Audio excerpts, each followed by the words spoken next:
My guest today has been one of the casters for the TrackMania Grand League that has taken place the last weekends. Now that we are halfway through the beta season, why not invite him on to talk about what has been taking place so far, how we see the future for the events, but also to get to know who is really the caster Radiance. Radiance, welcome. How are you, man?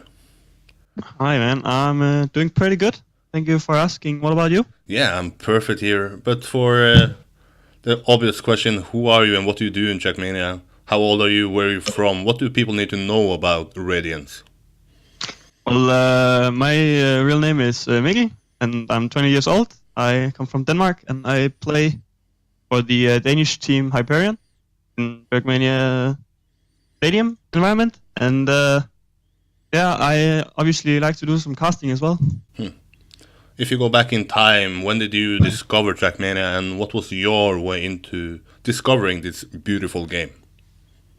Oh, I have to go back. Like, I think I started playing like around 9 years ago Huh. in like seventh grade or something like that, where I was like really bored of school, so I took my like $200 laptop for like school purposes only, and I just browsed some games, and I stumbled upon a video of Trackmania, and yeah, then I started playing it, and it was really fun. So And here you are, 9 years yeah, later. yeah, I am 9 years later still playing. But do you remember your first experience? What was your first experience of the game? Was it just because school was boring or was the game just enjoyable? No, it was actually a good mix. Like I've always enjoyed racing games. Like from the I played Crash Team Racing on PS1, like all the way back. So I've always enjoyed racing games, and yeah, I just happened to stumble upon Trackmania and thought, hey, this is actually quite fun, and yeah, I just started playing it, and then I eventually started to like it even more and played it a lot more. Days of Trackmania, what was the map you played? What was the way you enjoyed it? I mean, my some of my real life friends and I, we were just like stumbling around on easy LOL maps and stuff, and it was a clown fiesta, but it was great. But how long did you play for a long time, like just plebbing around with friends, or did you I get mean, more serious about a year or so? What was your way into, let's say, maybe discovering the more professional side of it? once I got my gamepad, I started using a controller like maybe 4 years ago, I'd say. So I got pretty good with keyboard, and then I wanted to try out for some full speed stuff and stuff like that because I wanted to get good, and I was just getting demolished by people with controller. So I was like, okay, maybe I need to switch, and yeah, I switched, and then I discovered then that I wasn't really good at FS, but it made tech and LOL and RPG and stuff like that a lot easier with controller, Huh. like in my opinion at least. Is this because So you have some previous, let's say, PlayStation or used to controller before? yeah, exactly. I've played a lot of Gran Turismos on the PlayStation 2, 3, and 4. So Huh. So nowadays you solo play with the pad, no keyboard anymore. no keyboard anymore. Do you remember what your first team was and how did you get into your first team? My first real team was probably IGN in the good old days. I believe it's International Gaming Network. I believe a lot of players has actually played for that team, but that was the first most competitive team I was in, I would say. And how And did you then end up there? What was it? Okay, now I want to play competitive, or did you just no, get picked up? I was one of my friends. I think his name was Magnus. I played a lot with him at the time. He was from Norway. He went to try out for IGN and got in, and he was like, "Dude, you're actually good enough as well. I think you should apply as well. We could play together." And Oh, then I was like, "All right. I mean, I can try." And then I got in, and it was good. easy. And how was it to be in your first team? Was it okay? What the fuck is this? Okay, I'm not good I mean, enough. no, I mean, definitely you have some doubts that if you're good, like, if you're good enough for the team, but it's just nerves, and it'll eventually go over. Like, if you just practice hard enough on the maps that our matches on, then I mean, you're gonna do pretty good eventually, I guess. And where did you go from there? And from IGN, which is pretty big team, why did you end up leaving that team? I ended up leaving because I didn't find TrackMania 2 as enjoyable as TrackMania United or Nations forever. So I've really enjoyed the old game, as you can. I don't know if you can say that, but I ended up joining a like kind of a LoL team, the DKZ. I don't know if you've heard of it. It's like a LoL team by Tycho, and a lot of friendly faces were in there, and they were really welcoming. Not really as serious, but it was a really solid Trackmania team, and yeah, I joined that back like 3 years ago, and then I left it like half a year later. I've still talked to the people; they're really nice, but then I joined like Team Hyperion 2.5 years ago, and I've been there really like since. And nowadays, do you still prefer, let's say, TrackMania Nations Forever Yes. or TrackMania 2 Stadium? Yes, I still prefer TMUF. Why? I'm just more used to the mechanics and stuff like that. Obviously, TrackMania 2 gets a lot more updates and stuff, but I really just like the feel to TrackMania 1. I think it's a lot better than TrackMania 2. I'm a lot more used to it, so I think I know it a lot more by heart than TrackMania 2. It's a little bit different, but not really different. But I mean, you know what I mean, probably. Yeah. And what do you think then about you having split communities? You make a new game that looks just like the old games, but you split the community into two different games. I mean, obviously, like TrackMania 2 has a better game engine, so it's a lot easier to update and like put out new content for it. As like there are community designed game modes and all that good stuff, which I really like. I really like that aspect of TrackMania 2. But obviously, the competitive scene moved to Team 2 as well, and it seems like the tournament focus is going to TrackMania 2 a lot, which kind of diminishes this TrackMania United a little bit. Which, I mean, I don't really like it, but if that's what it takes, I'm gonna have to get used to TrackMania 2 eventually, right? Yeah. Yeah, I hear people speak about Nations Forever nowadays that say they're still active, but Yeah, definitely. the community nowadays, let's say to compare, let's say 4 years ago, is it the same or is it going down, going up? What is the current state? I mean, there are a lot of people playing TrackMania 1 or United Forever at the moment as well. A lot of online servers are filled up, and like the community in TrackMania Nations or United, whatever, they really know each other a lot. Like it's a lot of the same people on the same servers, but we have a lot of fun, so it's actually good. So in an ideal world, what will happen in your eyes? Is it to move back to this game? Is it to somewhat make the game physics the same in TrackMania 2 Stadium? What is your ideal world here? I mean, the ideal world for me would probably be like keep the TrackMania competitive environment in TrackMania 2 because it's a lot better game engine wise. But maybe have a little more, what's it called? A little more tournaments for TrackMania United would be very nice, in my opinion. You are nowadays known as a caster. What was your way into now this casting scene in TrackMania? Hyperion and we had a lot of, like, I don't know if you can call it scrims, but fun wars against some other teams. And I was like to my teammates, all right, should I, the ones I don't play, the maps I don't play, should I just cast them for the heck of it? And they were like, yeah, go for it, sure. so I casted them like doing like a lot of memes, and they actually really liked it. So I said, all right, I guess when this Stadium Nations Challenge, like the World Championship, I don't know, for Nations, I guess, because it comes up, I'm gonna cast it for Team Denmark. And they were like they really enjoyed it, and I was like, all right, I guess if they enjoyed it as well, I'm okay at it. And yeah, I just kept on, and eventually I started casting in English. And yeah, I would say I'm pretty good at English, but I'm not the best, of course. But yeah, people seem to enjoy it, so I mean, that's good, I guess. That's always a good sign. But how long ago is it that you first started casting these scrim matches? I mean, that's maybe like 2 years ago, I guess. That's really long then. No, I don't have a lot of experience from like other games and stuff, so it's mainly just TrackMania that I've casted. But and now at the top of the game in casting TrackMania Grand League. Yeah, it's like quick way to the top. I mean, it's really nice that Softy and all those guys, they have a lot of faith in me, and I really appreciate it.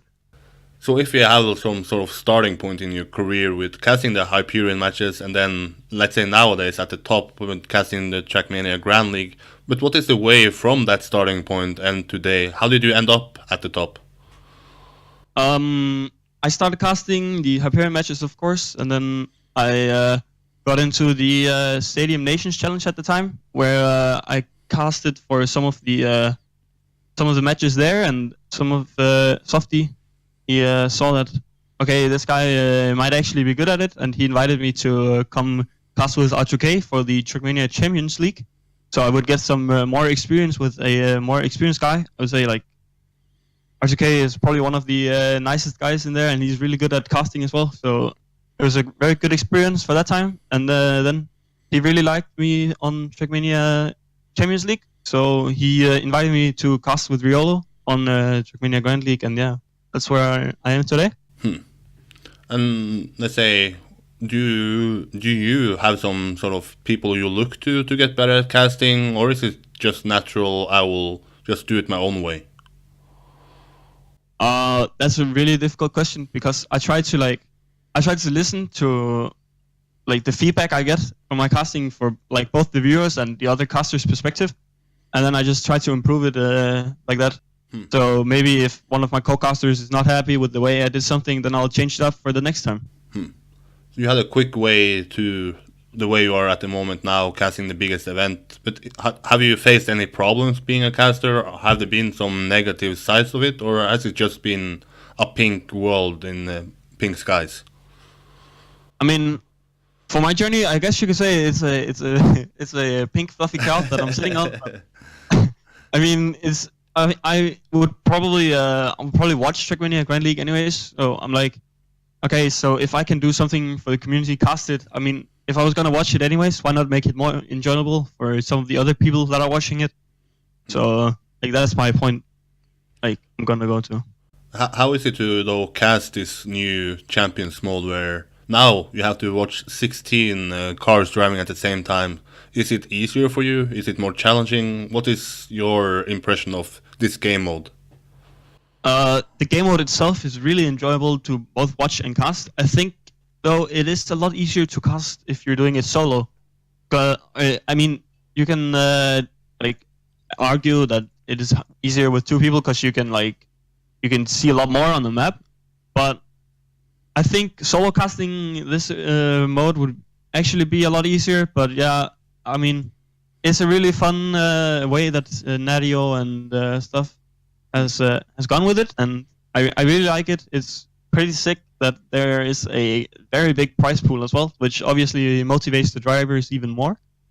And yeah, I mean, maybe the point that if you get placed 9th or under, like 9th to 16th, you lose all of your points. That can be really heartbreaking on map 5.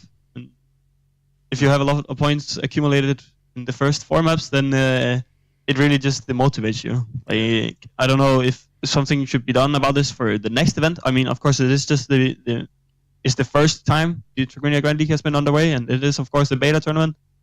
But I'm not sure if I agree with the point system. But I mean, it's obviously it might be subject to change. So I mean, I guess we'll see about that in the next season. If you are to look at the current standings and who is doing well, what is your takeaway? Who is the people sticking out, and are you surprised by the people who do well in this tournament, or was that as expected? Obviously, people are gonna be favoring Carl and Pack and Spam and like all those high-profile players. Of course, they are really, really good at what they're doing, and they know all the styles by heart. So I mean, obviously, you're gonna see them as favorites, and I do that as well. Obviously, Carl now leading with actually just under 100 points. He's leading with 99 points after step number 5. So he is performing really solid. Pack though is actually catching up a little bit to him. He's performing really good in the last couple of steps, and I'm really gonna be interested in seeing a fight between Pack and Carl for that number 1 spot. It's gonna be great. Yeah, do you see moving forward? Is it a 2-man battle for that first spot? I mean, considering Call is 99 points in front of number 2, and then Pack is 91 points in front of number 3. So I don't really see Kappa, Spam, who are currently battling it out for third place, catching up to number 1 and 2 anytime soon. But is there any names that you want to have said that have surprised you more than, let's say, maybe Carl and Pack, who you might expect to do well? Is there some surprises in a positive way here below the top 2? I mean, of course, I need to give a quick roundabout to my teammate Dunsti, who actually qualified. And I did not expect him to take the qualifier against a player like Miquatro from Finland. But I guess he did, and I was really surprised that he got in. And he's actually not been placed last place, as I expected him to. So, I mean, that's kind of good, right? Yeah. And then Roland as well is performing really, really strong. And he's currently sitting in 9th place. But I mean, they're doing really good compared to what I had expected, and that's just really good for them, I guess. And if you look at the other side of the scale, is there someone you expected to do better that might struggle with this format? I mean, Bits is a well-known player. I probably expected him to have a little more points than he currently has. And then Sky, of course, he is now. I think he got banned from the thing, and there's an open qualifier now. I expected him to do a lot better than he did, but he obviously did qualify for Croatia. And I mean, I don't know how much competition he had in that qualifier, but he did qualify, and then he just didn't train, I guess. You mentioned there is maybe a battle for third place here. There's like a group of people there, maybe from the 3rd place to the 9th place. Who do you see taking that so-called last spot on the podium? I mean, anyone could actually take it. It depends on the training. But Scrappy, of course, I think he would be the favorite to take it here. He didn't participate in step number 5, and that's why he ranked down a little bit here. I think he would still be in 3rd place if he participated in step 5, but I don't know what happened. But he did not drive that step, and obviously he got from 3rd place to 6th place. And I mean, he can still come back, of course. That's no problem for Scrappy. He's really, really good player and really fast and consistent.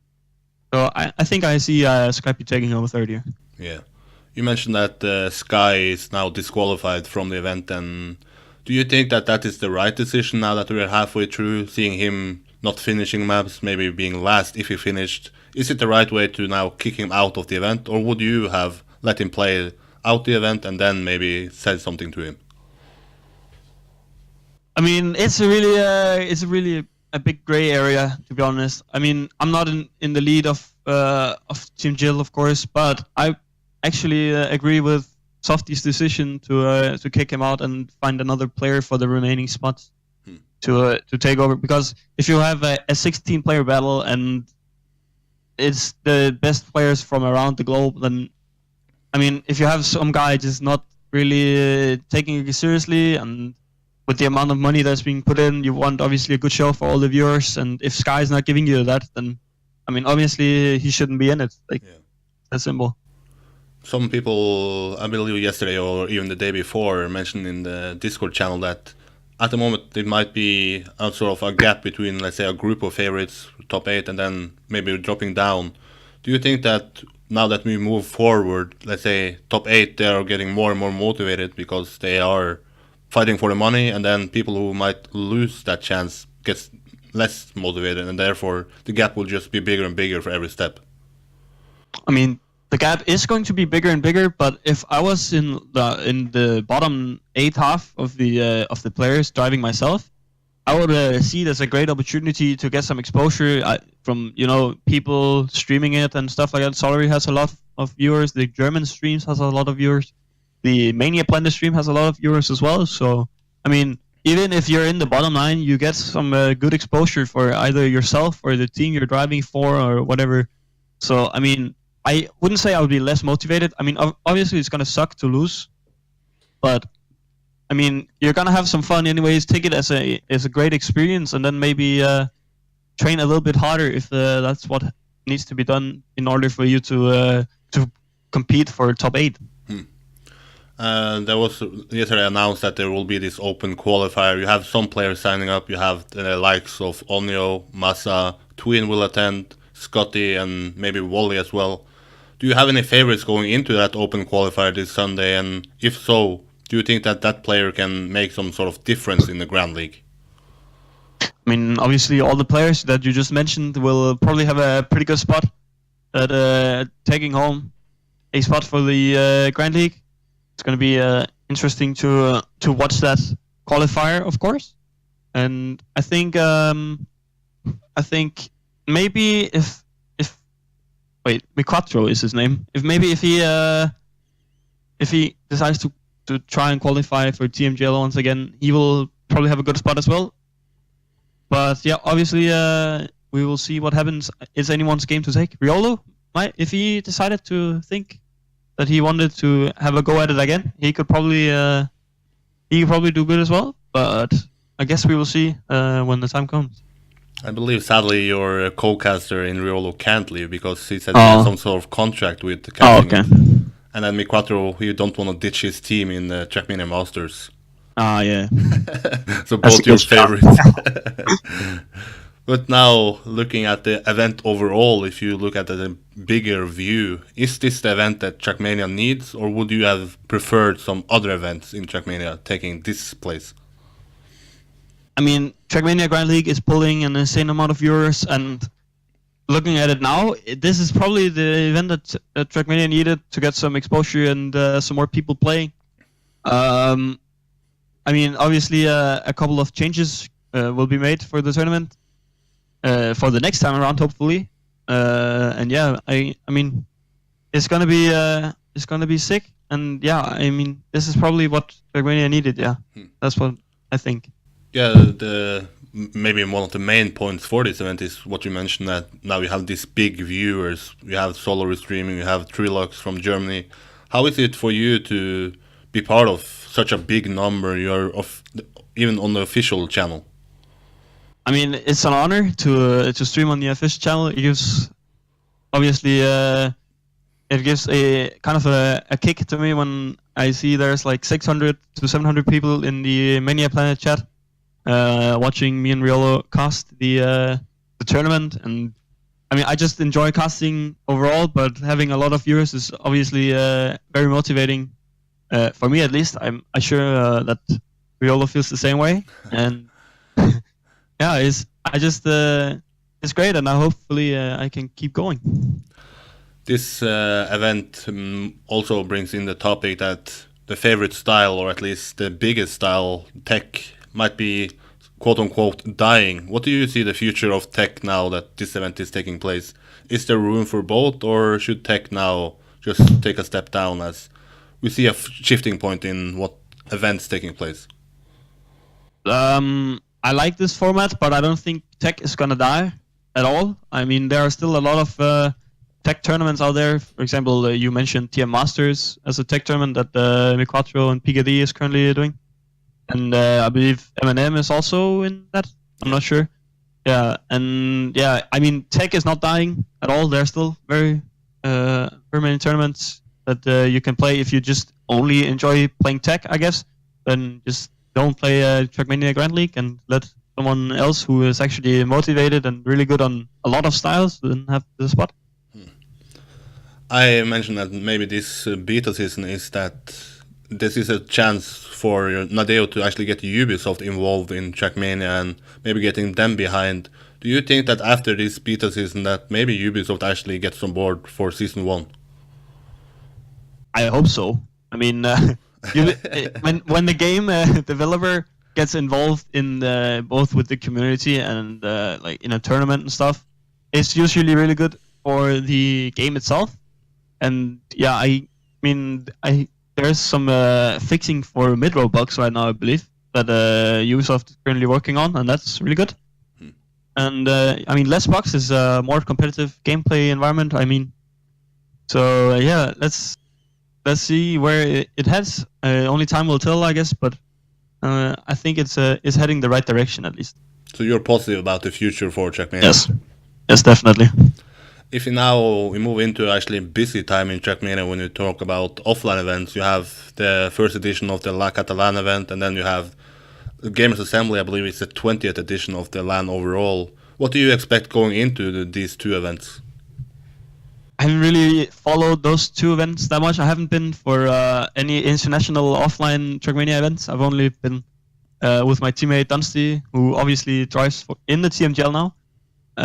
I've been with him around Denmark for LAN events, but that's really about it. So you don't have any favorites going into, let's say, Gamers Assembly and such? Not really. I mean, if you ask me, I probably wouldn't be able to answer on who's playing. So no, I don't. Like besides casting the TrackMania Grand League, what do you spend your time in TrackMania on? I'm trying to overtake Dunsty on the Danish leaderboard in Nadeo on TrackMania United right now, and it's going all right. It's going all right. What is the current standing there? The current standing is he has a little over 7 million, and I just crept up on 6 million points. So that's all right, I guess.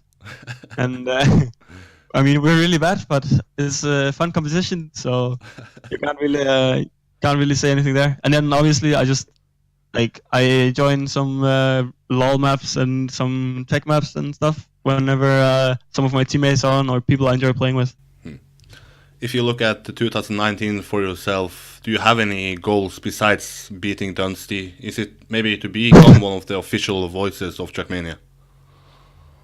It would be a great achievement, I'd say, to become one of the like voices of TrackMania.